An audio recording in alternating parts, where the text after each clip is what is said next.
Na casa ou no apartamento, frutas frescas são bons alimentos. Plantar, cuidar, podar, colher, em qualquer canto dá pra se plantar com amor o fruto que vamos colher. É hora de começar a plantar para colher melhor. Dentro de um vaso no quintal de casa, pendurado no beiral ou no degrau da escada. É bom praticar com filhos amor e um pouco de sol. Vamos plantar e ensinar nossas crias como cresce o cambucaia, lixia, guabiju, guabiraba, groselha, guaraná, grumichama, graviola, goiaba e gravatá. Uma linda laranjeira crescendo junto a você, te oferece o que colher. Vamos plantar e pegar bem a manha, cultivar uma planta bacana e trocar conhecimento de frutíferas orgânicas. Vamos plantar e pegar bem a manha, cultivar uma planta bacana e trocar conhecimento de frutíferas orgânicas. É hora de começar a plantar para colher melhor. Dentro de um vaso no quintal de casa, pendurado no beiral ou no degrau da escada. É bom praticar com filhos amor e um pouco de sol. Vamos plantar e ensinar nossas crias como cresce o cambucaia, lixia, guabiju, guabiraba, groselha, guaraná, grumichama, graviola, goiaba e gravatá. Uma linda laranjeira crescendo junto a você, te oferece o que colher. Vamos plantar e pegar bem a manha, cultivar uma planta bacana e trocar conhecimento de frutíferas orgânicas. Vamos plantar e pegar bem a manha, cultivar uma planta bacana e trocar conhecimento de frutíferas orgânicas. Vamos plantar e pegar bem a manha, cultivar uma planta bacana e trocar conhecimento de frutíferas orgânicas. Vamos plantar e pegar bem a manha, cultivar uma planta bacana e trocar conhecimento de frutíferas orgânicas.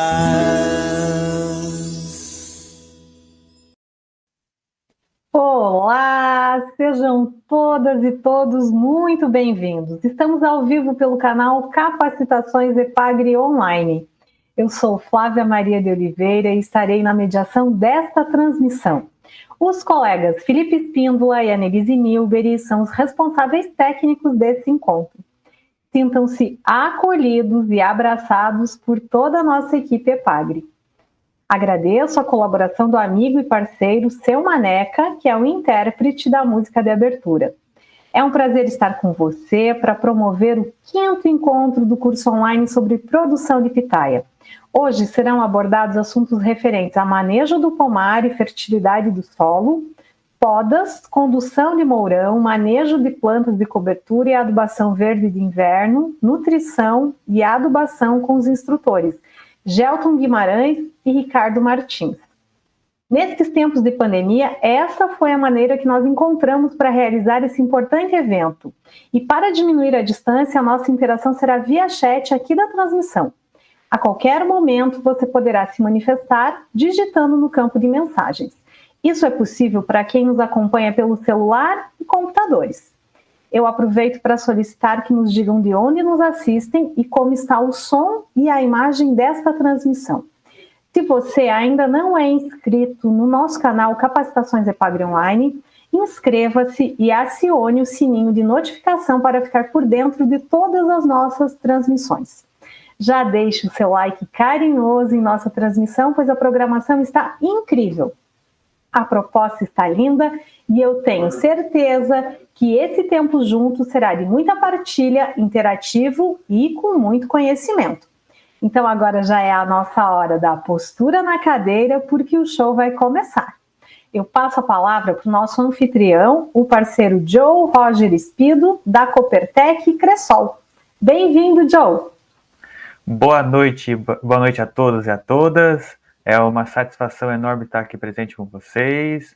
Eu agradeço o convite do pessoal da EPAGRE estar aqui participando hoje e dessa parceria na realização desse curso. Sinto-se todos acolhidos, tem muita coisa boa preparada para hoje.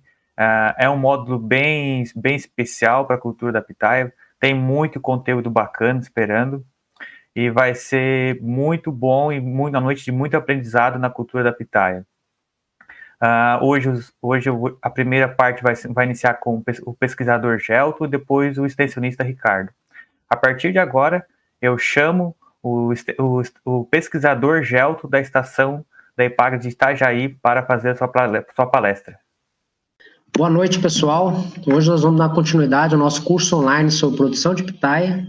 Hoje, no 5º módulo, nós vamos falar sobre manejo da fertilidade de solo e nutrição em pitaia. Meu nome é Gelton, sou pesquisador em solos e nutrição de plantas e atuo aqui na EPAGRE, na Estação Experimental de Itajaí. Para quem não conhece, a Estação Experimental de Itajaí tem um programa de fruticultura tropical e desenvolve pesquisas com a bananicultura, citros e a cultura da pitaia. Em relação à pitaia, nós temos trabalhos com a parte de melhoramento, de controle de pragas e doenças, de pós-colheita de frutas, e em relação ao manejo de adubação, de fertilidade do solo para a cultura da pitaia. Nós temos desenvolvido trabalhos aqui na estação e com o apoio da extensão, principalmente da Regional Sul de Criciúma, com a atuação do Ricardo e de outros colaboradores, com experimentos e desenvolvimento de pesquisa na cultura da pitaia.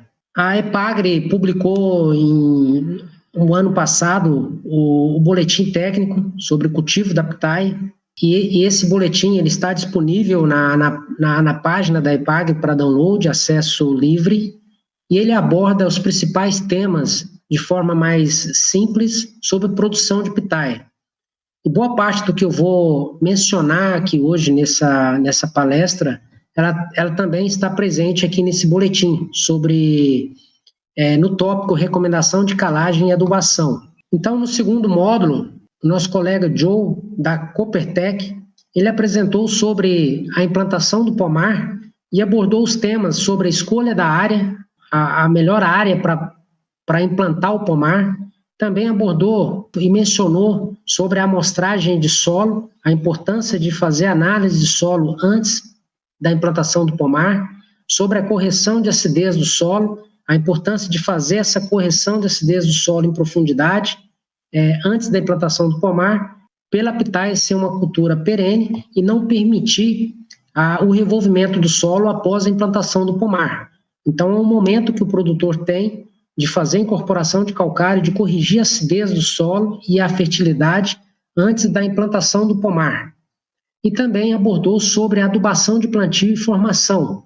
E essa adubação de plantio e formação ela é importante para a formação do pomar. Vocês podem observar nessa imagem a planta da pitaia no primeiro ciclo de produção, ela ainda não tem todos os cladóides formados. A produção no primeiro e segundo ciclo geralmente é mais baixa. E essa adubação de plantio e formação ela é importante para o pomar ter uma boa formação do pomar e ter uma resposta produtiva adequada a partir do terceiro ciclo de produção. Então, boa parte dos nutrientes fornecidos nessa adubação é para corrigir a fertilidade do solo e fornecer esses nutrientes que vão ficar aportados nessa parte vegetativa da planta. Então, hoje nós vamos abordar mais sobre manejo, né, de adubação, de manutenção e reposição.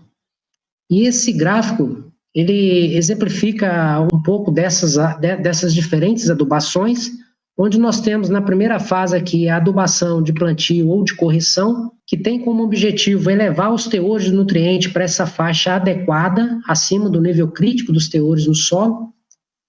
E após você ter essa fertilidade adequada, vem as adubações de manutenção e de reposição.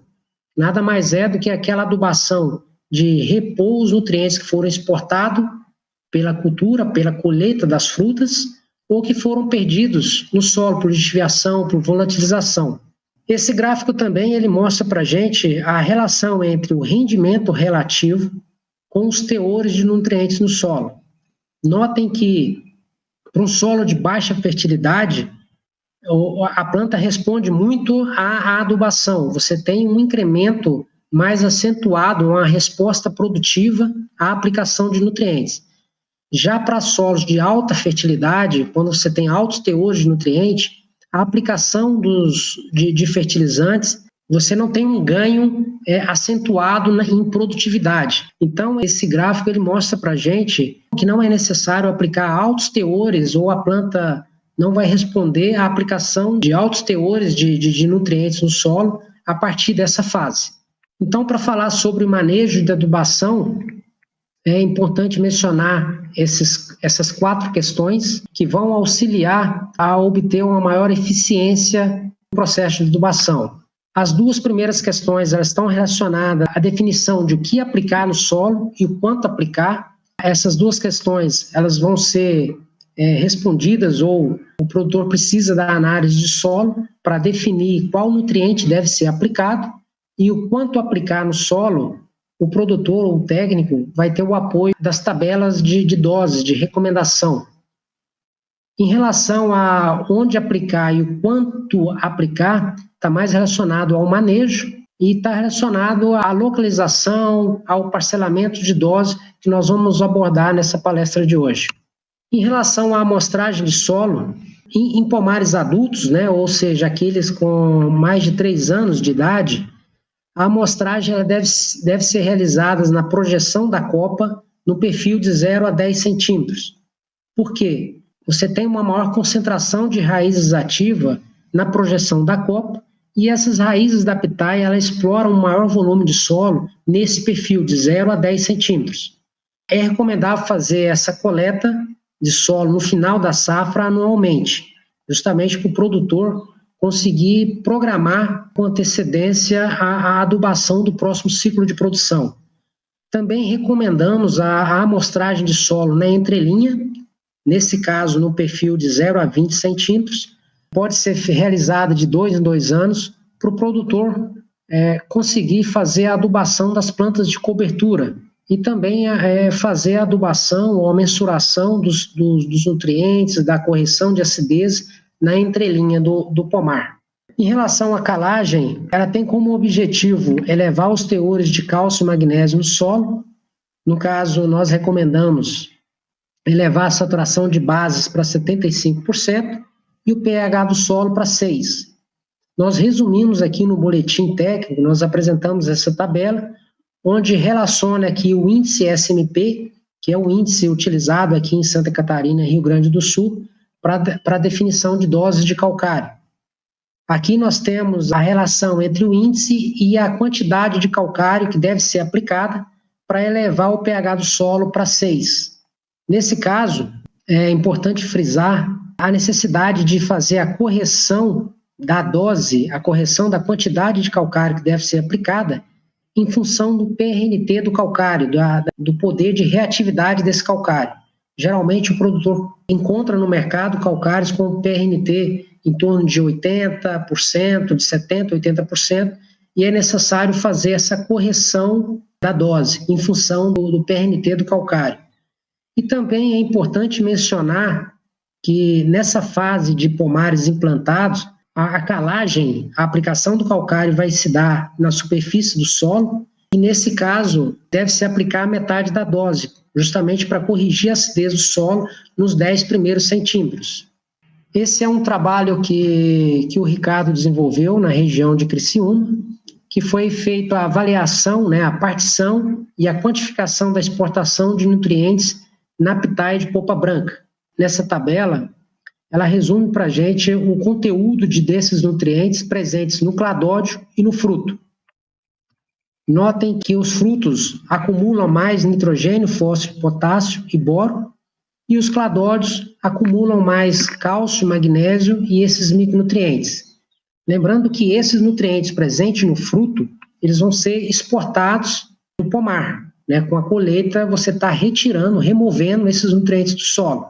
Já os nutrientes que estão aportados nos cladódios, eles vão ser remobilizados nas plantas, restituído ao solo com a poda dos cladódios que vão ser alocados no solo. Esses nutrientes vão ser fornecidos novamente ao longo do tempo, depois da mineralização desse material, vão ser fornecidos novamente para a planta. Mas essa informação ela é importante para estabelecer ou mensurar as doses de nutrientes, né, ou de fertilizantes que devem ser aplicados no processo de adubação. Aqui um segundo trabalho desenvolvido com a pitaia de polpa vermelha, onde o autor quantificou os teores dos nutrientes que são aportados, né, no fruto e que são exportados com a colheita dos frutos. Aqui só para exemplificar, por uma produção de 20 toneladas por hectare, nesse caso estaria extraindo desse pomar em torno de 226 quilos de nitrogênio, 46 quilos de fósforo e 252 quilos de potássio. Então, notem que são valores significativos, né? E esses nutrientes que são exportados com a colheita da fruta, eles devem ser repostos ao solo para garantir e favorecer a produção, né, do próximo ciclo. Então, no boletim, nós, a partir desses resultados, de dados de literatura e de conhecimento de campo, nós sugerimos algumas doses de nutrientes, né, aqui de nitrogênio, de fósforo e de potássio, que devem ser aplicados no solo no processo de adubação. Então, essas doses, elas levam em consideração a classe ou teor de nutriente no solo e também está em função aqui da produtividade esperada. Então, notem que as doses, elas aumentam com o aumento da expectativa de produção e também aumentam com a redução da fertilidade do solo. Então, para teores mais baixos de nutrientes, é recomendável aplicar maiores doses. Então, aqui, só para exemplificar, para teores médios de nitrogênio, de fósforo e de solo, quais as doses seriam recomendadas de acordo com a produtividade esperada. Então, essa tabela é uma sugestão de doses e um direcionamento para se obter as doses recomendadas para cada nível de produtividade esperada. Após a escolha, a definição das doses que devem ser aplicadas, o produtor, o técnico, deve escolher as fontes que serão utilizadas. Em pomares convencionais, o produtor tem uma gama de opções de fontes, e ele deve levar em consideração a disponibilidade da fonte, a eficiência agronômica. Hoje nós temos diferentes fontes com diferentes eficiências. Deve levar em consideração os teores de nutriente, que está relacionado também com o custo-benefício, né, o custo da relação de cada nutriente. O produtor deve se atentar também para se vai utilizar as fontes prontas, né, fontes de NPK prontas que ele encontra na casa agropecuária, ou se ele vai utilizar as fontes de forma separada, a fonte de fósforo, de nitrogênio, de potássio de forma separada. Nesse caso, o produtor consegue aplicar exatamente a dose que foi recomendada para cada área e para cada pomar. No caso das fontes, das formulações prontas, sempre o produtor vai estar aplicando a mais ou a menos algum dos nutrientes. Também é importante mencionar que é interessante associar fontes orgânicas com fontes minerais sintéticas, mesmo que o produtor aplique essas fontes minerais ou sintéticas, é importante ele aplicar um pouco de composto orgânico no solo. E nesse caso, ele deve levar em consideração o quanto de nutriente ele está aplicando via esse composto orgânico, cama de ave, esses materiais compostados. E também é importante mencionar que a aplicação de micronutrientes ela deve se dar preferencialmente via solo. A pitaia ela tem um sistema radicular bem vigoroso, ativo, e é suficiente, é eficiente na absorção dos micronutrientes. Então, não há necessidade de fazer a aplicação via cladódios. A aplicação de micronutriente via solo, ela é mais barata e mais eficiente. Em relação à escolha das fontes orgânicas para o sistema orgânico de produção, o produtor ele tem menos opções e muitas vezes vai ficar restrito às fontes registradas para esse sistema de produção. Geralmente, o que está disponível, a principal fonte seria composto resíduos, né, de dejetos de ave, suíno e bovino. É importante mencionar que esse composto orgânico ele deve ser compostado, esses resíduos devem passar pelo processo de compostagem, mas esse material ele é interessante porque contém os principais macro e micronutrientes que a planta precisa. No sistema orgânico de produção, é importante aqui o uso de planta de cobertura, principalmente do amendoim forrageiro, que vai contribuir no fornecimento de nitrogênio. O amendoim forrageiro ele é uma leguminosa que tem a capacidade de fixar nitrogênio e de aportar nitrogênio no solo. Então, além dessas funções de cobertura de solo, da contribuição desse processo da cobertura de solo, do manejo do solo, ela vai contribuir no fornecimento de nitrogênio para a planta. E também nós temos a opção de utilizar fontes, né, de fósforo como fosfato reativo e o sulfato de potássio, que é registrado e é permitido no sistema orgânico de produção, que vai suplementar a dose de potássio que, porventura, seja fornecida via composto orgânico. Também nós temos, só para mencionar aqui, as fontes de micronutrientes, como o bórax, que é uma excelente fonte e que deve ser aplicada via solo. Então, só para exemplificar, nesse caso aqui, o produtor definindo uma produtividade esperada de 30 toneladas por hectare e, de acordo com a análise de solo, ele teria que aplicar essas doses de nutrientes, de nitrogênio, fósforo e potássio. Aqui, só para exemplificar, no sistema convencional um pouco mais simples, o produtor consegue, ou o técnico consegue definir as doses das fontes que devem ser aplicadas para fornecer essas doses dos nutrientes. Então, nesse caso, o produtor tem a opção de escolher as fontes de forma separada ou achar uma formulação de NPK que aplique, que atende essas doses para aplicar no pomar, que mais aproxima, uma fonte NPK que mais aproxima dessa proporção, dessa relação de nitrogênio, fósforo e potássio. Então, a determinação das doses dos fertilizantes para o sistema convencional é um pouco mais simples.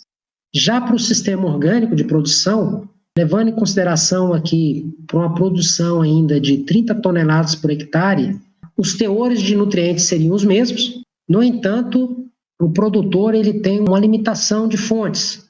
Ele tem menos fontes disponíveis para ele usar nesse sistema. Geralmente, ele vai utilizar, ou está disponível para o produtor, utilizar compostos orgânicos, né, resíduos de ave, suíno ou bovino compostado. E nesse caso, o produtor deve levar em consideração os teores de nutriente presente no composto e também a umidade desse composto, que esses fatores são essenciais para ele estabelecer a dose necessária para aplicar os teores de nutrientes estabelecidos na recomendação. Nesse caso, para esse exemplo, para o produtor aplicar 150 kg de nitrogênio, seriam necessários aproximadamente 5,8 toneladas de composto orgânico, nesse caso de cama de ave compostada.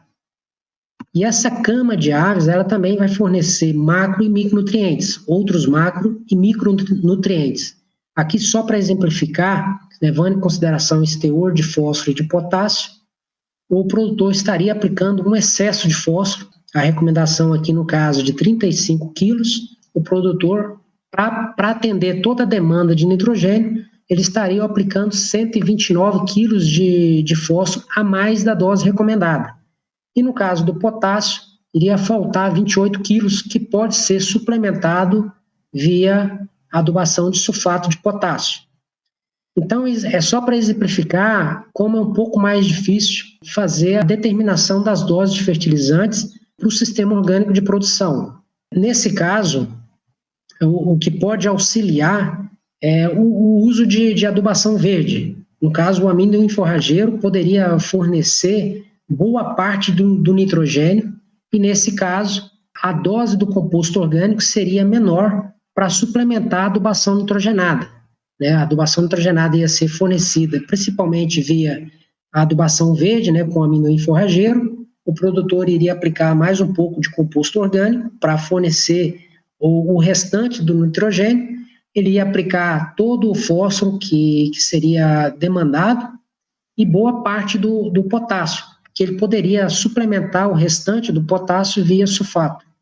E boa parte dos micronutrientes estariam sendo fornecidos com essa aplicação do composto. Lembrando que ele pode suplementar a adubação, por exemplo, de boro, via adubação solo, com bórax, ácido bórico. Então, em relação às sugestões de parcelamento dos fertilizantes, nós recomendamos o parcelamento em pelo menos 4 aplicações. O parcelamento pode se dar aqui a primeira parcela antes da brotação, que se dá na nossa região entre os meses de agosto a setembro, e nessa parcela deve-se aplicar a maior parte do nitrogênio, do fósforo e de micronutrientes. Aqui nessa fase, onde vai estar ocorrendo a emissão dos novos cladóides que vão frutificar, que vão ser os cladóides produtivos, é importante fornecer esse uso de nutrientes, principalmente o nitrogênio, que é demandado nessa fase. Aqui, só para exemplificar, nós temos uma planta com os cladóides com a coloração verde escura, indicando uma boa nutrição do nitrogênio. E na segunda imagem, essa clorose indicando uma deficiência de nitrogênio. A segunda parcela, ela deve ocorrer antes do florescimento, que se dá entre os meses de outubro a dezembro. E nessa segunda parcela, além dos demais nutrientes que são aplicados, é recomendável aplicar um reforço com boro, em torno de 2 a 3 quilos, justamente porque o boro é muito demandado nessa fase do florescimento. A terceira parcela, ela ocorre na primeira frutificação, entre os meses de janeiro a fevereiro, e nessa fase é recomendável aplicar a maior proporção do potássio. Essa fase de frutificação, os frutos são drenos, que vão estar exigindo muito aporte de potássio no fruto, no desenvolvimento do fruto. Então, a maior parte do potássio ela deve ser aplicada nessa terceira parcela. Se necessário, também deve reforçar a adubação com cálcio via fertilizantes solúveis, pode ser via nitrato de cálcio, algumas fontes de fósforo que também contém fósforo, que vai fornecer cálcio de forma instantânea, de forma mais rápida, justamente porque nessa fase de frutificação a planta também demanda cálcio, e se faltar cálcio, nós temos visto que os frutos podem apresentar aquelas rachaduras, que pode indicar essa deficiência de cálcio. E na quarta e última parcela, que se dá no final da safra, que nesse caso, na nossa região, ocorre em torno de abril a maio, é recomendável fazer a menor aplicação, aplicar a menor proporção de nitrogênio. Lembrando, então, que o nitrogênio, a maior proporção deve ser aplicada lá na primeira parcela, justamente porque vai proporcionar um maior desenvolvimento de cladóide.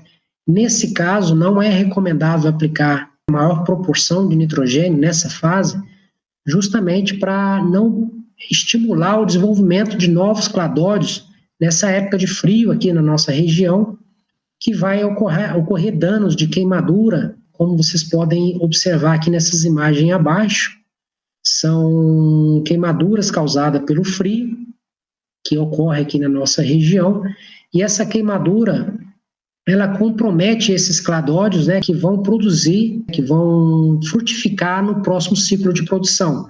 E também são portas de entrada, essas queimaduras são portas de entradas para patógenos. Em relação ao local de aplicação dos fertilizantes, para pomares adultos, nós recomendamos a aplicação dos fertilizantes no entorno, na projeção da copa, no entorno da planta ou em faixa como demonstrado aqui nas imagens abaixo. No caso, as doses recomendadas, elas podem ser divididas, né, pelo número de plantas para facilitar o seu colaborador conseguir aportar em cada planta, né, ou na faixa, a quantidade de fertilizantes, de fazer a melhor distribuição dessas fontes no pomar.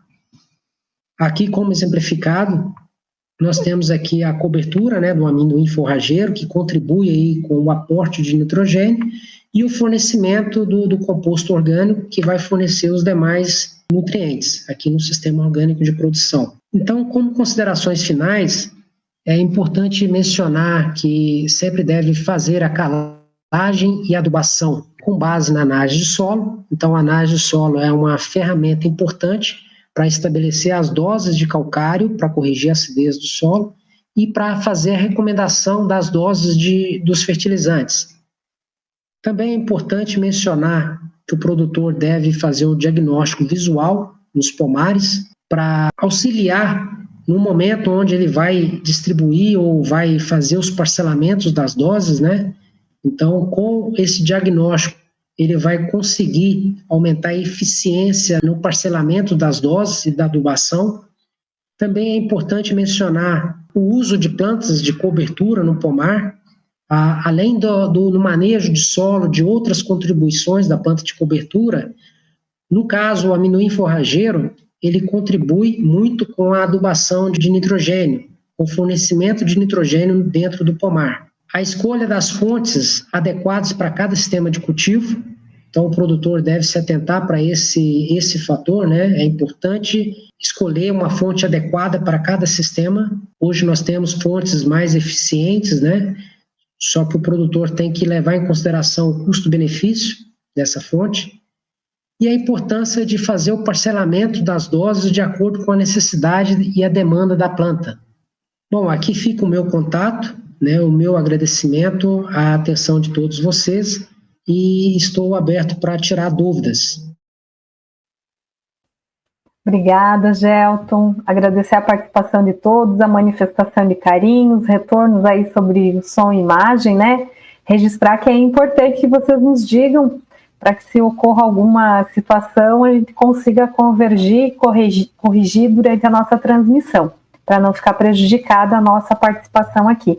Agradecer a presença de todos, né, os catarinenses, os que estão externos ao nosso estado, sejam sempre muito, muito bem-vindos aqui ao nosso canal Capacitações EPAGRE Online. Antes de passar a interlocução aqui com o Gelton, eu queria dizer que eu compartilhei no chat o link de acesso do grupo do Telegram. Então, se alguém ainda não acessou, tiver interesse, é por lá que a gente anda compartilhando mais informações, partilhando informações e fazendo essa interlocução com vocês lá pelo nosso canal do Telegram. Então, eu vou passar aqui para o Gelton, agradecendo mais uma vez a presença dele, com a pergunta do Tiago, eu acho que é Lenco, ou Ienco, Tiago Ienco, do interior de São Paulo. Ele gostaria de saber o melhor momento de aplicar o nitrogênio num pomar de meio ano, e qual a melhor época do ano, e se a fonte pode ser esterco de aves. O que você nos diz, Gelton? Bem-vindo. Obrigado, Flávia. Boa noite a todos. É um prazer estar aqui participando desse módulo e podendo contribuir um pouco com esse curso. Em relação à questão, Flávia, é recomendado sempre usar o esterco, pode ser usado o esterco de aves, mas é importante ressaltar a importância de usar esse esterco compostado, né? É importante frisar isso, dele não aplicar dejetos, né, no caso de aves, ou poderia ser de suínos, sem passar pelo processo de compostagem. É um processo importante e a gente deve frisar isso. Em relação ao parcelamento, como mencionei na palestra, é interessante ele fazer essa aplicação logo entre agosto até setembro. Ele pode iniciar o parcelamento das doses, o fornecimento do nitrogênio, né? Esse composto, ele é rico principalmente em nitrogênio, né? Tem outros nutrientes também que vai poder estar fornecendo para a planta, mas é importante mencionar, né, dele iniciar essa aplicação nessa fase justamente para ele estimular o desenvolvimento de cladódios da planta. A planta vai estar respondendo bem, né, vai estar desenvolvendo os cladódios que vão frutificar naquele ano. Então, o pomar dele ainda está nessa fase de desenvolvimento, de formação, então ele pode seguir a tabela que nós apresentamos no boletim, ver a dose de nitrogênio que está sendo recomendada para essa fase de implantação, formação do pomar, e ele pode parcelar essa dose, ele pode, né, usar o esterco de aves compostado, parcelar as doses da forma que nós estamos recomendando, né? Perfeito, eu já vou disponibilizar novamente aqui no chat o link do nosso boletim que está disponível para fazer download, está postado aqui no nosso chat. Tem a pergunta da Cássia Marília, que fala assim: gostaria de saber se o amendoim forrageiro não deixará a planta com excesso de nitrogênio. Acredito que não, Flávio. O amendoim forrageiro, ele, aqui em Santa Catarina, é a planta de cobertura que nós vimos que melhor se adaptou, e ela é fantástica para, assim, além da contribuição da cobertura de solo, de todos os fatores que o Ricardo vai mencionar na próxima etapa, é uma planta que vai fixar nitrogênio, e a época que ela vai estar fixando mais nitrogênio ali no verão é a fase que a planta está desenvolvendo mais e extraindo mais nitrogênio do solo, né? Então, o amendoim forrageiro vai contribuir muito no fornecimento de nitrogênio, como eu exemplifiquei ali naqueles cálculos, o amendoim forrageiro vai diminuir a dependência do produtor para aplicação de composto orgânico, né? Não que não seja bom, é interessante o produtor aplicar, que no composto orgânico tem macro e micronutrientes, né? Mas o amendoim forrageiro vai fornecer muito nitrogênio numa fase que a planta está demandando muito, está extraindo muito do solo. Então, eu não acredito que vai ter um excesso de nitrogênio. Friso novamente a importância de não aplicar o nitrogênio no final da safra, antes do início do inverno, justamente para a planta não estimular a planta a desenvolver novos cladódios numa época de frio, principalmente aqui na nossa região, que isso seria um problema como exemplificado, né, como relatado ali na palestra, né? Alguns produtores do sul, mais o Ricardo, o Joe, têm acompanhado isso de perto e têm observado que a adubação nitrogenada nessa fase estimula o desenvolvimento de cladódio, né, e aí vem o frio, faz a queima no cladódio. Vai comprometer, né, aquele cladódio que poderia produzir no próximo ciclo, e também é porta de entrada para patógeno, né? Então, se conseguir estabelecer a planta de cobertura, o amendoim forrageiro, ele vai contribuir muito para a adubação nitrogenada da planta, e além dos outros benefícios de planta de cobertura. Perfeito, obrigada. Oi, e aí ela pode suplementar até a adubação nitrogenada com composto nos meses ali de agosto a setembro, que talvez o amendoim forrageiro não está produzindo ainda muita biomassa, não está aportando muito nitrogênio no solo, né? Agora, nessa época do verão, de dezembro, janeiro, fevereiro, o amendoim vai estar produzindo muita biomassa e ele deve, sim, suplementar todo o nitrogênio que o pomar, que as plantas estão extraindo do solo. Perfeito, obrigada. A Eliana Monteiro está perguntando: cladódios ficando amarelos e apodrecendo é falta de adubo? E ela continua: a brotação de novos cladódios devem ocorrer em qual momento? E ela pergunta: cladódios curtos são causados por falta de adubação? Tudo a Eliana Monteiro. Tá, obrigado, Flávia. A clorose, essa clorose pode ser, sim, deficiência de nitrogênio, mas o apodrecimento pode ter outros fatores também, né? Queima de sol, alguns outros fatores que pode estar levando à necrose daquele tecido, do cladódio. A clorose em si é uma deficiência clássica, sim, do nitrogênio, né? Mas não necessariamente é só isso que está levando a clorose. Ela tem que olhar um pouco mais com detalhe, ter um acompanhamento, para ver se tem outros fatores causando isso. Em relação à época, a época é melhor, a época que a planta tem que fazer a emissão dos cladóides, ter o desenvolvimento, ali depois entre agosto e setembro, justamente para emitir os cladóides que vão soltar flor, vão frutificar no próximo ano, né? Que vão estar lá recebendo insolação, que vão ser produtivos.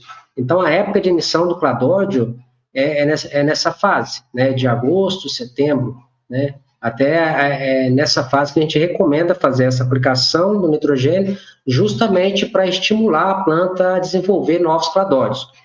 Em relação aos cladóides estar pequeno, pode ser sim uma falta de, não só do nitrogênio, mas uma deficiência nutricional ou algum outro fator, né, que talvez o Ricardo pode mencionar um pouco, se ele tem alguma experiência, né, nessa questão. Perfeito, nós temos ainda uma dúvida aqui do Alessandro Reis, que é de Muzambinho, sul de Minas Gerais. Quantos meses antes da implantação do pomar eu devo fazer a análise e correção do solo?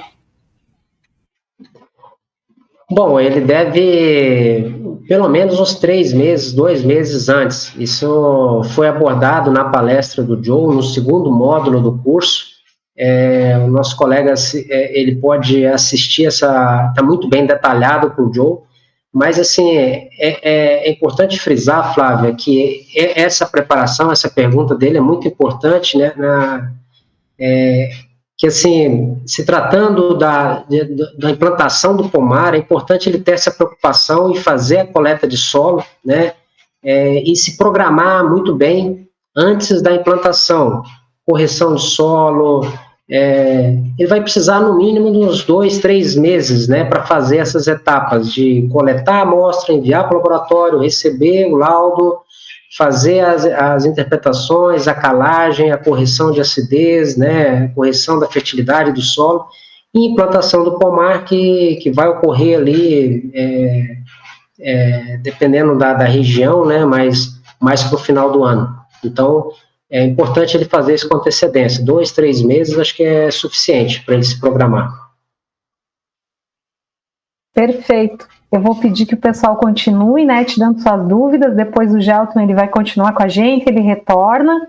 E nós vamos dar sequência aqui a nossa fala técnica, né, com o instrutor da noite, o Ricardo Santana Martins. Bem-vindo, Ricardo. Pessoal, boa noite a todos. Hoje o nosso assunto, então, vai ser sobre manejo de poda e adubação verde na pitaia. Me chamo Ricardo Martins e sou engenheiro agrônomo da EPAGRE. Então, pessoal, para a gente falar um pouquinho sobre o manejo de poda e tratos culturais na pitaia, a gente precisa recapitular um pouco sobre a biologia reprodutiva da planta. Como já foi falado nos módulos anteriores, quais seriam os principais fatores que induzem o florescimento da pitaia? Então, os 2 principais fatores que seriam climáticos seriam a temperatura, então temperatura em torno de 20 a 30 graus, fotoperíodo ou comprimento do dia no mínimo de 12 horas, uma nutrição equilibrada com base em análise de solo e idade do cladóide, geralmente cladóides mais maduros florescem, frutificam com maior intensidade e, claro, umidade disponível, água no solo. Então, aqui a gente tem uma pitaia em cima de uma pedra, em cima de uma rocha.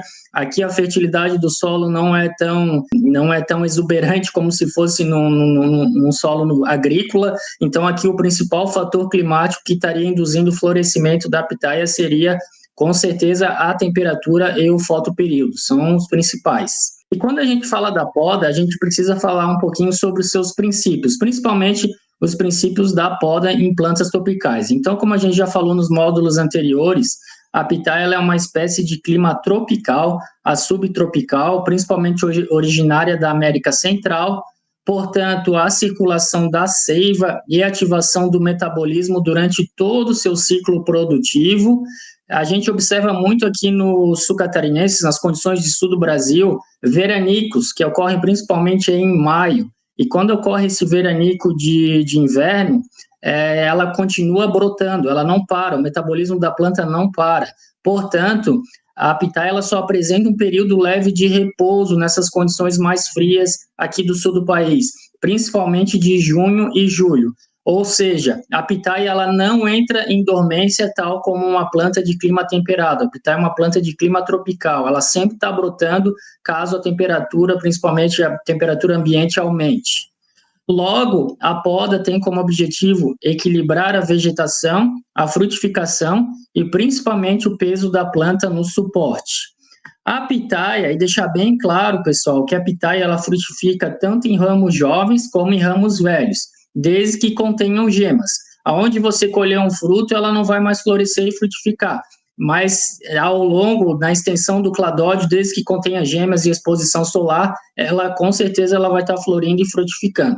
Todavia, o vigor e a intensidade da brotação e da floração é muito dependente das reservas do cladódio, né? Como a gente falou, o cladódio tem que ser um cladódio, quanto mais maduro o cladódio, mais reserva ele tem, mais florescimento, mais frutificação ele vai dar. Lógico que também tem os fatores como a fertilidade do solo e principalmente a exposição solar. Em pomares adultos, a poda é geralmente realizada ao final de safra, geralmente por agora nos meses aí de maio, junho. Então, basicamente, a poda tem como objetivo conduzir, formar a planta e promover exposição solar por todos os cladóides, ao redor de todos os cladóides. Então, a gente observa que nesse palanque, onde tem a pitaia, ele está muito carregado, os cladóides eles estão com bastante sombra, tem bastante cladódio aqui dentro da copa, então esses cladóides não vão produzir, além de estar gastando muita energia da planta. E aqui nessa figura direita a gente observa os cladóides com boa exposição solar, uma planta bem conduzida, bem podada e a produção se concentrando principalmente aonde tem a exposição solar. Então, a gente observa nessa figura à esquerda que uma planta adulta, ela pode atingir mais de meia tonelada, mais de 500 quilos, se não for bem conduzida, se não for bem podada. E o que pode acontecer, né? Pode tombar a estrutura. Então, o pomar ele vai tombando, a estrutura não aguenta, né? Principalmente se for uma madeira, um palanque de madeira tratado, por exemplo.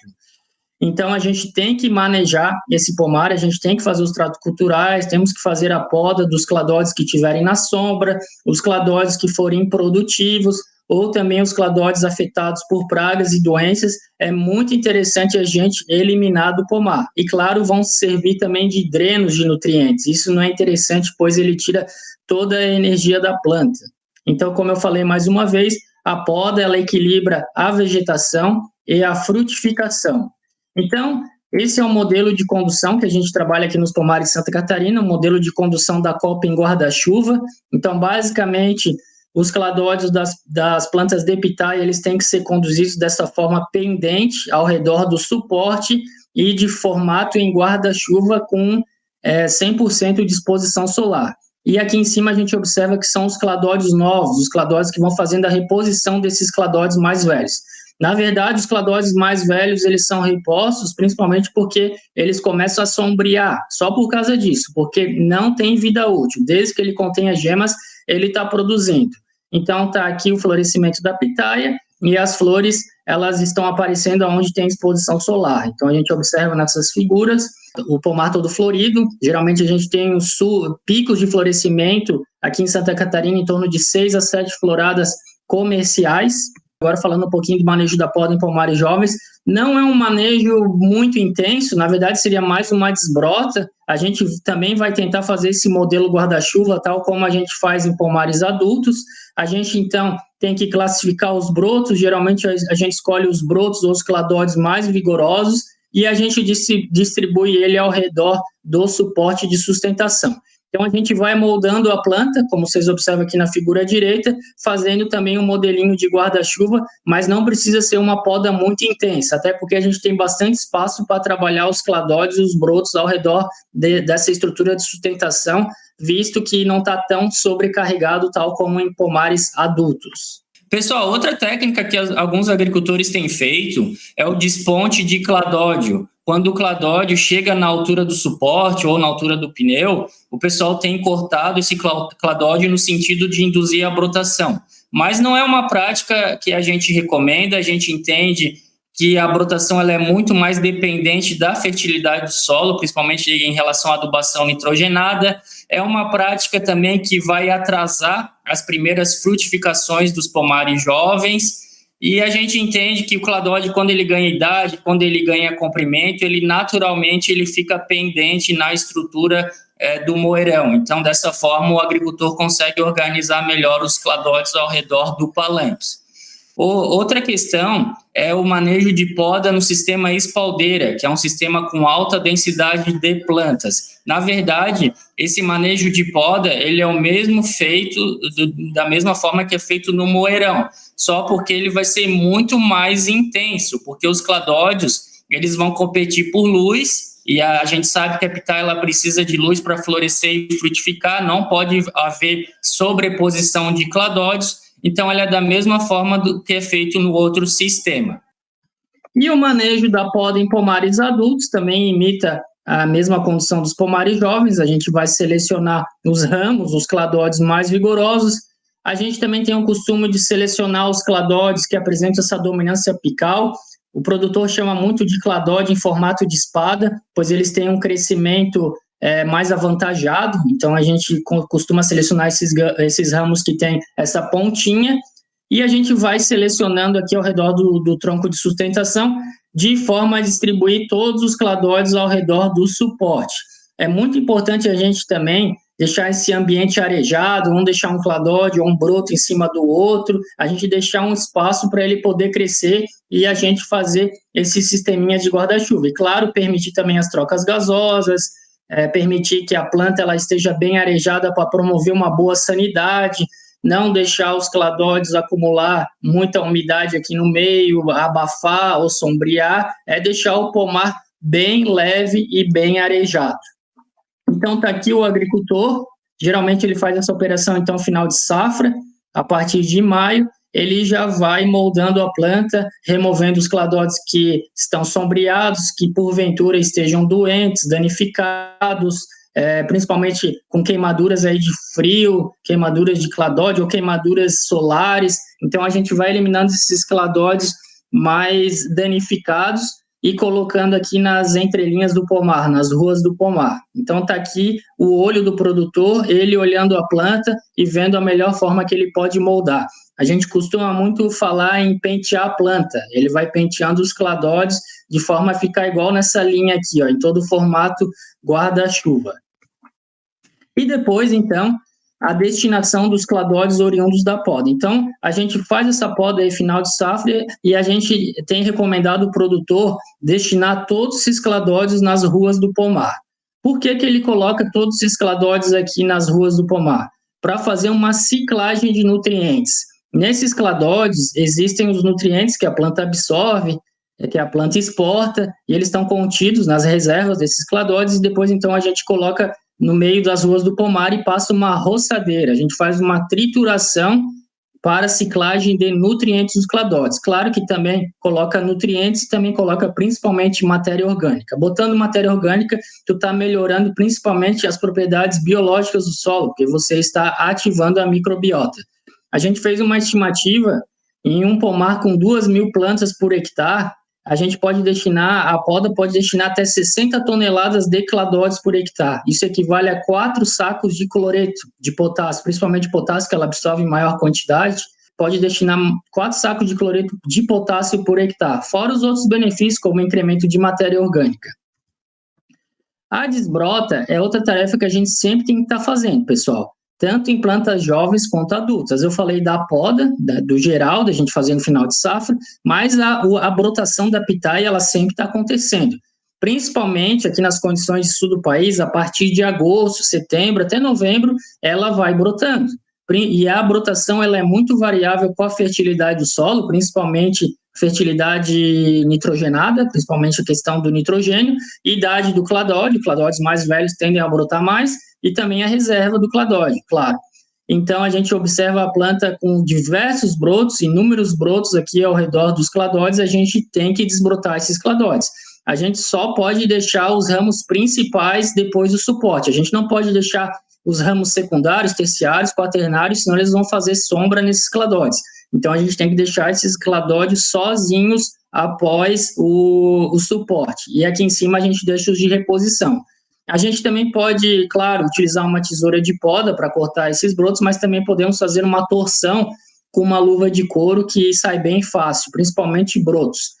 Outra recomendação importante é a gente estar utilizando um alicate bem afiado, e uma luva de couro para não se machucar com esses espinhos. E, claro, sempre desinfectar com hipoclorito de sódio, desinfectar todos os materiais de poda.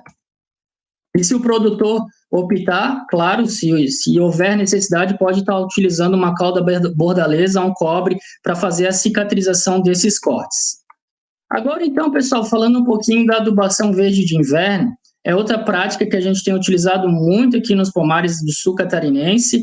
Qual seria o principal objetivo? Aumentar a matéria orgânica do solo, lógico, e melhorar as propriedades físicas, químicas e biológicas. Então, a gente tem feito uma introdução de plantas de cobertura de inverno, de ciclo anual, principalmente a gente tem utilizado um mix de espécies, uma mistura com nabo, aveia, ervilhaca, centeio. A gente tem feito essa sobressemeadura por cima de espécies perenes, aqui no caso o amendoim forrageiro, que é o nosso carro-chefe aqui da cobertura perene de solo. Então a gente tem feito uma semeadura em área total, a lanço, por cima desse amendoim forrageiro a partir de maio e junho, no sentido de formar ainda mais palha e mais matéria orgânica para o pomar. A adubação verde de inverno ela faz uma intensa ciclagem de nutrientes, principalmente potássio, que a pitaia tanto necessita. Então, está aqui o agricultor fazendo a sobressemeadura com trator no amendoim forrageiro com as espécies de inverno. Então, aqui a gente observa pomar das pitaias, forquilinha, seu arno, cobertura verde de inverno. Então, ele deixou todas essas plantas de cobertura, praticamente fizeram uma capa no pomar. Ele fez a semeadura a lanço em área total. E ele colocou um mix de sementes de inverno, botou nabo, aveia, ervilhaca, centeio. É muito interessante fazer um mix, porque todas essas espécies elas exploram camadas diferentes de solo, elas colocam diferentes produtividades de biomassa vegetal, elas diversificam o ambiente e, claro, principalmente adicionam bastante matéria orgânica ao solo. Aqui até o agricultor fez uma observação que o ataque de formigas à pitaia foi bem reduzido com a utilização dessa cobertura vegetal, porque as formigas elas querem matéria orgânica. Então, se tem uma cobertura vegetal além da pitaia, já é o suficiente para elas.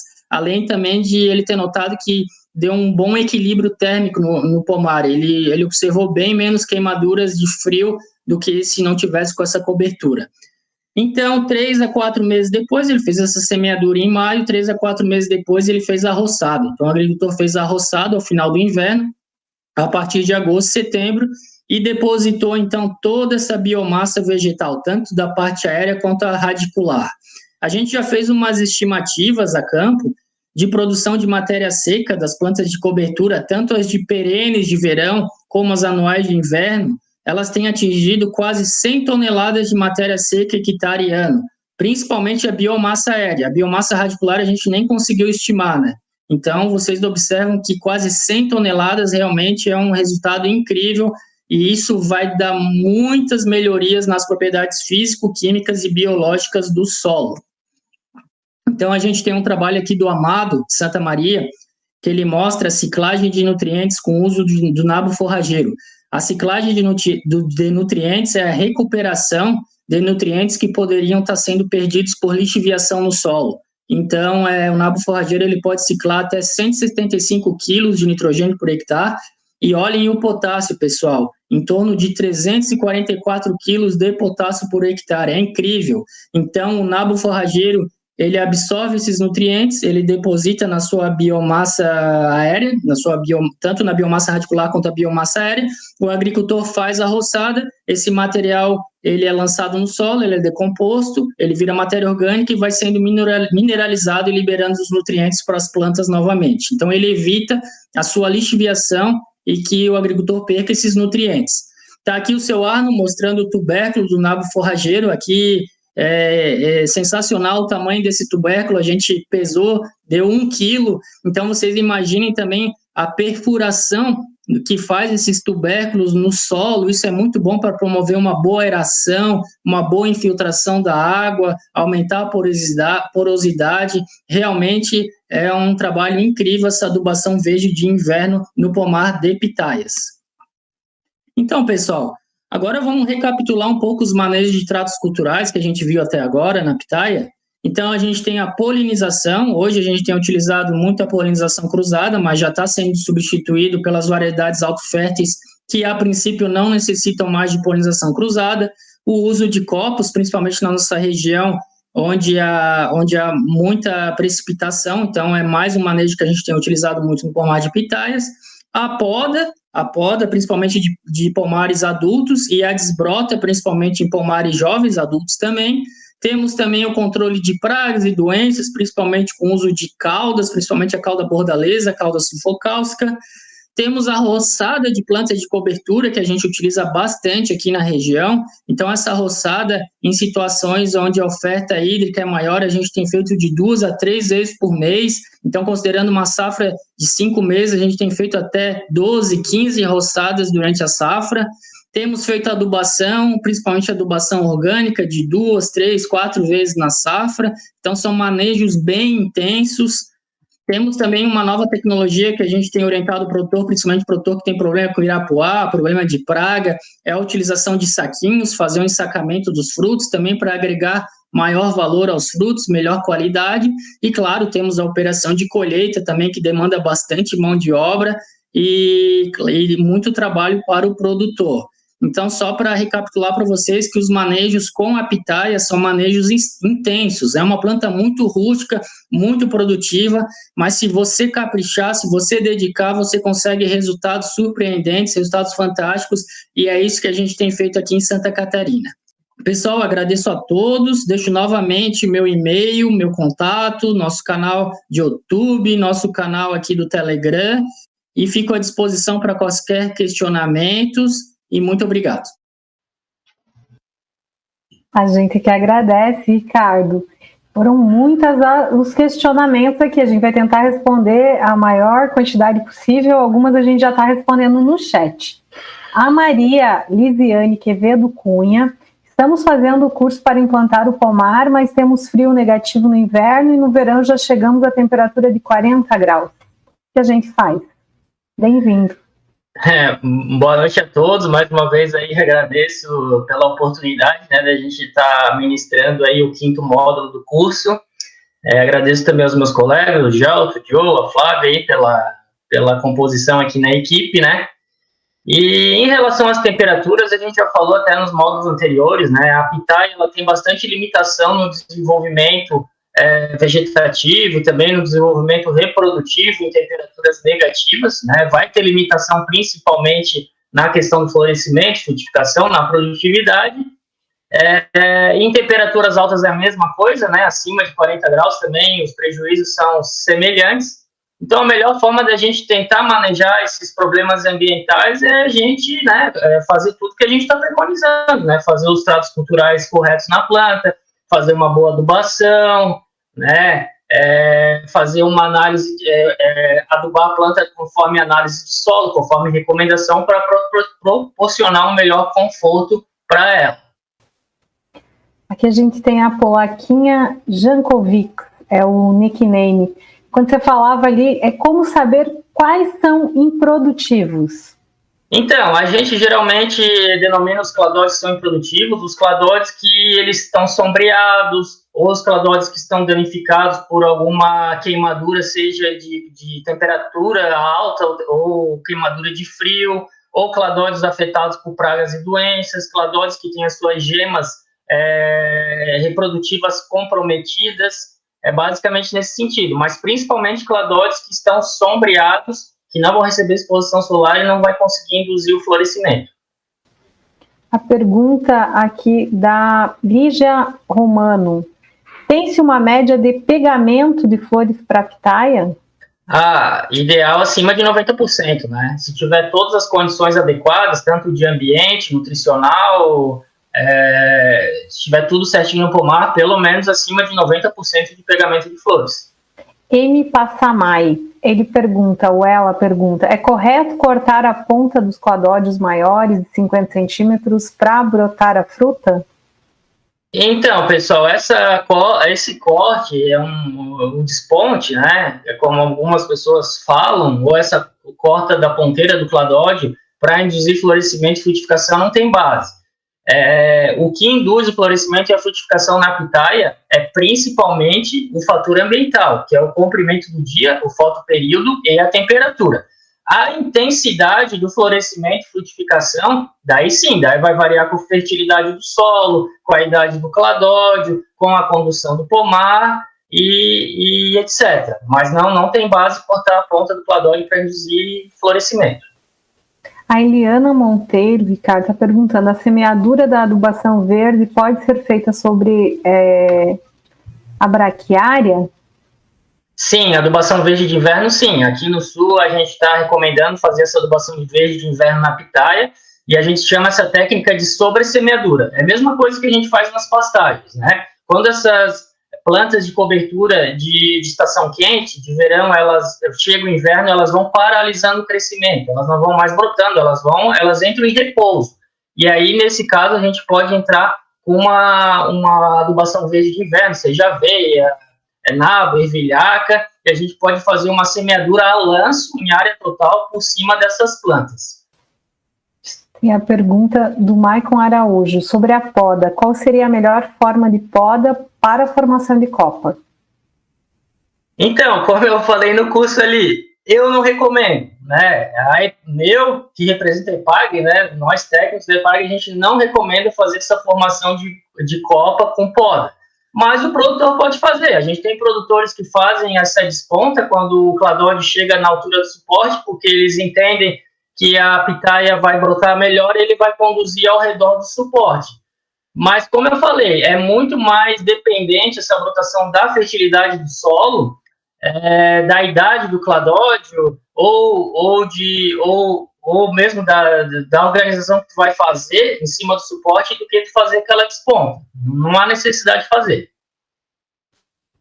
Tem pergunta aqui da Eliana Monteiro novamente. Cladódios adultos com ponta já arredondada e curtos não vão crescer mais? Eles devem ser eliminados? Geralmente não. Quando ele dá uma arredondada na ponta ali, geralmente ele limita o crescimento ali. Não necessariamente. A gente tem muito costume de deixar os cladódios em formato de espada ou com dominância apical, porque tu consegue fazer um guarda-chuva melhor da planta, né? É um cladódio ainda que está crescendo, ele vai ter bastante vida útil. Mas esses cladódios que interrompem o crescimento não necessariamente precisam ser eliminados. Pode deixar ali na planta tranquilamente, desde que recebam bastante exposição solar para florescer e frutificar. Adrielson Almeida, eu que moro na região norte, aqui é bastante quente. Tem que fazer consorciação com outra planta ou só ela? E qual o tamanho ideal do tutor para ela? Então, pessoal, aí para o norte já é um pouco bem diferente aqui do sul, né? O pessoal relata que ela já sofre bastante com queimaduras, né? Devido às altas temperaturas. Então tem que se estudar um sombreamento. Tem trabalhos científicos aí que mostram um sombreamento de 20% a 30% em pomares de pitaia aí na região norte, nordeste, que permite um melhor conforto para as plantas e uma menor incidência de queimaduras nos cladódios. Mas isso aí tem que ser bem avaliado, tá? Aqui no sul, não. Aqui no sul, a recomendação é a exposição solar ampla. A gente tem ainda a pergunta aqui da Cássia Marília. Os cladódios que forem retirados, além de ser utilizados como mudas, podem ser utilizados como adubos? Sim, com certeza. Na verdade, a nossa maior recomendação é destinar esses cladódios nas ruas do pomar ou nas entrelinhas e depois triturar eles, seja com uma roçadeira, seja com qualquer outro material, porque eles vão fazer uma ciclagem de nutrientes. Como o nosso colega Gelto explicou, né? Nesses cladódios tem bastantes nutrientes que a planta exporta, e depois esses materiais a gente pode destinar no solo, que eles vão se decompor, degradar, vão virar matéria orgânica, vão estimular a microbiota do solo, depois vão mineralizar e liberar os nutrientes para as pitaias e para o solo também, né? Tem outra pergunta aqui do Cícero de Souza Lima. O que acontece quando dá muitas flores e não dá frutos? Daí tem que avaliar porque se não tem pegamento aí de florada, tem que avaliar se tem algum problema na polinização, né? Geralmente, quando a planta não frutifica, pode ter alguma falha na polinização, pode ser alguma questão nutricional também, né? Principalmente o cálcio, que está ligado aí no pegamento de florada. Mas o que eu tenho visto muito a campo são falhas aí na polinização, pólen guardado mais velho, ou choveu em cima, daí aborta a flor, tem que avaliar bem isso aí. Mais pergunta aqui, a Mônica Felisberto pergunta, o nabo forrageiro rebrota após a roçada? Ele dá uma rebrotada sim, ele tem uma taxa de rebrote de uns 30%, ele fica para o outro ano, o que é muito bom, né? A gente vê muitas pessoas mais antigas, assim, na agricultura, falando, mas o pomar sujo fica feio. Gente, o pomar sujo que é o bonito, porque quando tu tem cobertura de solo, quando tu tem o verde, né, quando é tudo verde no pomar, tu tá tendo matéria orgânica, né, tu tá formando essa estrutura do solo com diversas raízes, não só da pitaia, tu tá impedindo a erosão, tu tá favorecendo todas as propriedades físicas, químicas e biológicas na pitaia. E só para deixar bem claro, Flávia, até hoje eu não vi nenhuma planta que competiu com a pitaia em pomares bem manejados. Inclusive, a gente até recomenda o produtor usar as plantas daninhas, como alguns chamam, né? A gente chama de plantas espontâneas, né? Como cobertura de solo, porque a pitaia ela é muito sensível às altas temperaturas de verão, e solos expostos, que essas altas temperaturas elas causam muito estresse na planta, principalmente no sistema radicular dela, que é bem superficial, e isso tem ocasionado diversos problemas. O centro gelatinoso, por exemplo, é um deles. Perfeito. Nós temos aqui a pergunta ainda da Rosana Ribeiro, que está perguntando, existe alguma adubação de verão? Quais as sementes? E aí ela reforça, a cobertura de verão é necessária? Quais são as plantas indicadas?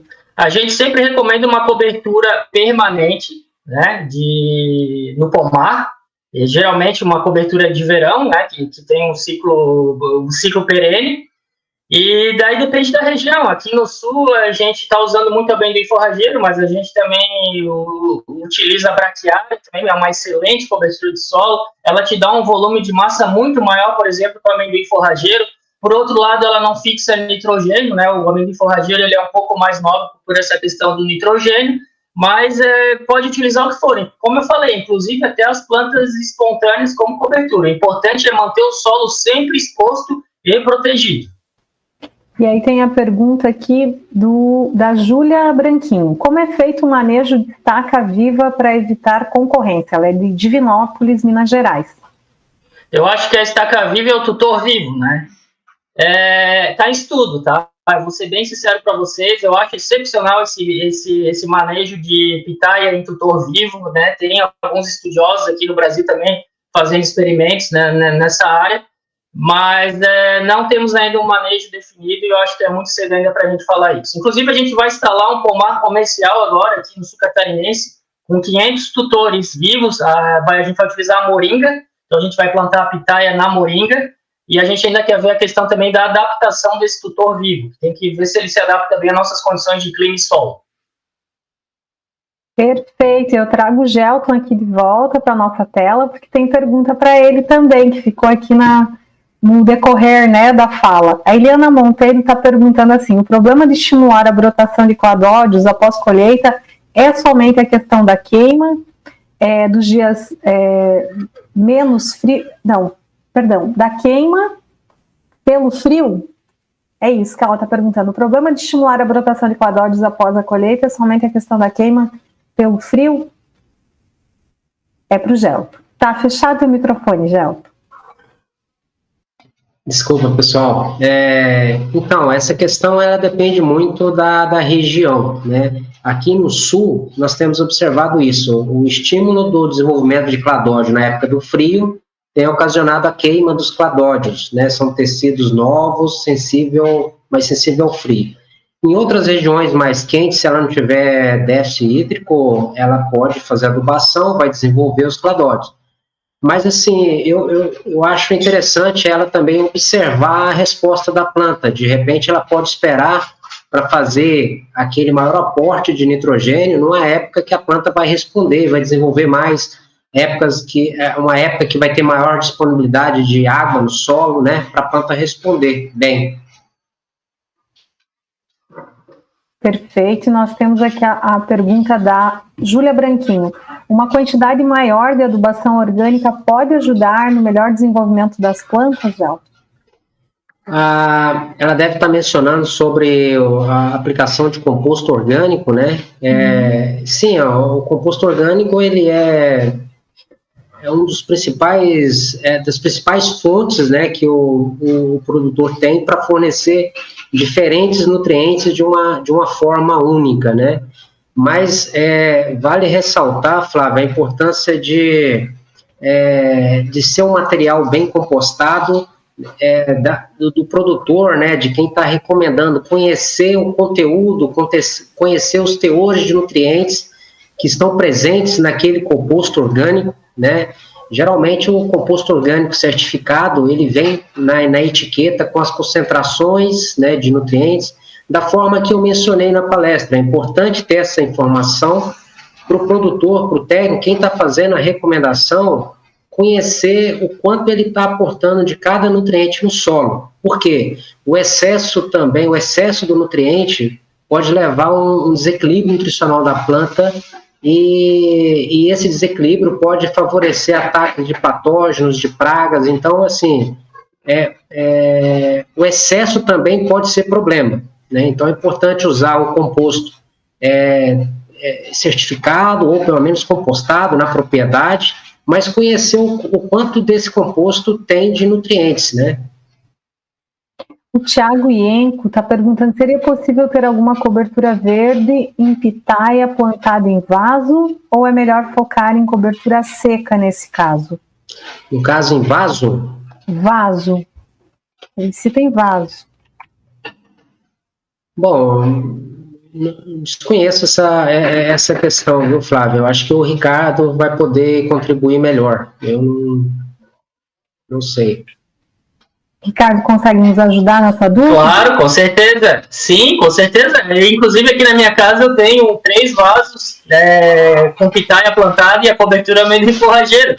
Claro que não vai ter muito espaço para se desenvolver a cobertura viva no vaso, porque o volume é pequeno, mas eu não vejo nenhum problema. A gente tem que parar com aquela mentalidade que a planta de cobertura ela vai competir com a pitaia, vai competir com qualquer outra cultura, e a pitaia ela está bem manejada, se a adubação está adequada, se o produtor faz uma análise de solo. Essas plantas de cobertura elas só vêm nos auxiliar. E se não usar cobertura viva, deve usar cobertura morta, com certeza. Nós temos uma pergunta aqui da Suelen Banfi. Eu tenho um problema nos meus brotos pequenos com rugas. O que pode ser isso? Brotos pequenos com quê? Rugas. Rugas? Lagartas, né? Tem que avaliar o que é essa ruga, se não é um tecido de cicatrização, que o pessoal também confunde muito com cochonilha, não é? É um dano abiótico que a gente vê bastante aqui nos pomares comerciais, que é um tecido de cicatrização, é tipo um oxalato de cálcio. Perfeito. Eu acho que a gente está chegando muito próximo do nosso horário aqui previsto para a nossa interação da noite. Eu vou pedir que o Gelton faça suas considerações finais, agradecendo mais uma vez, Gelton, pela tua presença. Muito obrigada. Nada, eu que agradeço, Flávia, agradeço a oportunidade de contribuir um pouquinho com esse curso. Gostaria de parabenizar toda a equipe que está organizando esse evento, a Flávia, o Joe, o Ricardo, o Felipe, a Anne, né, todo mundo que está envolvido e organizando esse evento. Muito obrigado a todos. Obrigada. Nós que agradecemos. Eu passo também para o Ricardo, agradecendo a participação, né?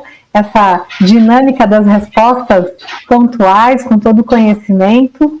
Passo para ti, Ricardo. Eu também só tenho a agradecer a presença nesse módulo aí do nosso pesquisador aí, o Gelton, né? Então só vem no sentido aí de agregar mais conhecimento, mais informação aqui na cultura da pitaia. Lembrar que o Gelton também ele é novo na cultura da pitaia, então a gente já está botando ele aqui no fogo cruzado aqui para a gente aperfeiçoar ainda mais, né? Todas as áreas da pitaia, desde a adubação, fertilidade do solo, pragas, doenças. Eu acho que é muito importante essa interação da pesquisa com a extensão, e isso está funcionando muito bem na IPAGRE, isso é muito importante. Agradecer também a colaboração do Joe, né, que fez a mediação desse módulo. O Joe, que é nosso plantador de pitaia, tem muita experiência. Tem o pai dele também, que é muito conhecido na região, aí, na produção orgânica, agroecológica. Eles são exemplos de produtores orgânicos, agroecológicos, né, aqui na região. Então, Joe, parabéns, muito obrigado aí pela parceria. Flávio, como sempre, mostrando bastante simpatia aí para os telespectadores, né? E é isso aí, pessoal. A gente deixa o link aí para acessar o nosso grupo de produtores do Telegram. Quem tiver interesse, entra lá. E sem mais delongas, passo a palavra para ti, Flávio. Eu devolvo para o Joe, que é o nosso mestre de cerimônias da noite, né, Joe? Agradeço a parceria. Peço que você faça suas considerações finais. Bom, agradeço estar participando mais dessa etapa, né? Agradecer aos dois palestrantes, ao Gelton e ao Ricardo, por muitas informações. Garanto que quem estava assistindo não se arrependeu. E quem não teve oportunidade de assistir, assista, porque esse módulo de hoje veio para somar muito na Pitaia, assim. E o Gelton também já está somando e vai somar muito o nosso conhecimento aqui, principalmente na questão de fertilidade, que sempre eu e o Ricardo conversamos bastante, né? Manejo da fertilidade do solo e adubação na Pitaia. Então, agradecer a todos que ficaram até o momento e convidá-los já a participar da próxima etapa, na próxima quinta-feira já, né, pessoal? Nós estamos já chegando quase na reta final do nosso curso, mas não deixem de participar das próximas etapas, tá? É um curso bem completo. E quem não deixou o like ainda, o like carinhoso, deixem lá na descrição, porque é muito importante isso também para o YouTube também dar mais repercussão para nossas atividades. E boa noite a todos. Agradeço mais uma vez a participação de todos. Eu reforço que o link que o Ricardo está falando está fixo aqui no chat. É o link do Telegram. Todo mundo que fez a inscrição era direcionado para esse link. Alguns não fizeram acesso, mas é por ali que a gente está conversando com vocês. Então, quem quiser pode acessar esse link, ele vai direcionar lá para o grupo do Telegram, né, dos produtores de Pitaia. E a gente agradece mais uma vez a participação, deixando o convite, então, para a nossa próxima quinta-feira. A gente vai para o 6º encontro e a gente vai se encontrar aqui no canal às 19 horas. Eu peço novamente, quem ainda não deu like, deixa o seu like aqui carinhoso, que também é uma forma de agradecer a participação dos nossos instrutores da noite. Eu me despeço, deixando como presente a participação do Seu Maneca, essa música lindíssima aqui para brindar e encerrar a nossa noite. Espero vocês na próxima transmissão. Até lá!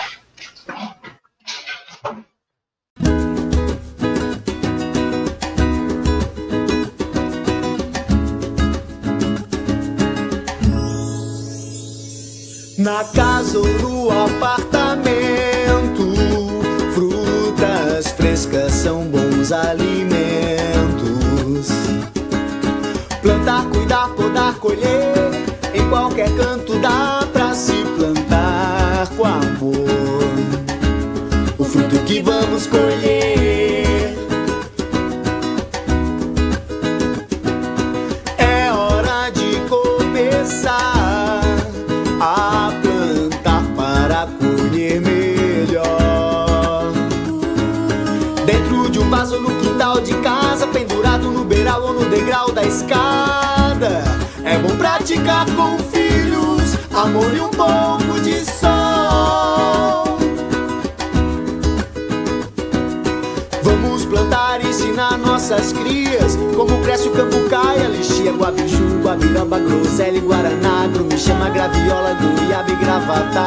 Uma linda laranjeira crescendo junto a você, te oferece o que colher. Vamos plantar e pegar bem a manha, cultivar uma planta bacana e trocar conhecimento de frutíferas orgânicas. Vamos plantar e pegar bem a manha, cultivar uma planta bacana e trocar conhecimento de frutíferas orgânicas. É hora de começar a plantar para colher melhor. Dentro de um vaso no quintal de casa, pendurado no beiral ou no degrau da escada. É bom praticar com filhos amor e um pouco de sol. Vamos plantar e ensinar nossas crias como cresce o cambucaia, lixia, guabiju, guabiramba, groselha e guaraná, grumichama, graviola, goiaba e gravatá. uma linda laranjeira crescendo junto a você, te oferece o que colher. Vamos plantar e pegar bem a manha, cultivar uma planta bacana e trocar conhecimento de frutíferas orgânicas. Vamos plantar e pegar bem a manha, cultivar uma planta bacana e trocar conhecimento de frutíferas orgânicas. Vamos plantar e pegar bem a manha, cultivar uma planta bacana e trocar conhecimento de frutíferas orgânicas. Vamos plantar e pegar bem a manha, cultivar uma planta bacana e trocar conhecimento de frutíferas orgânicas.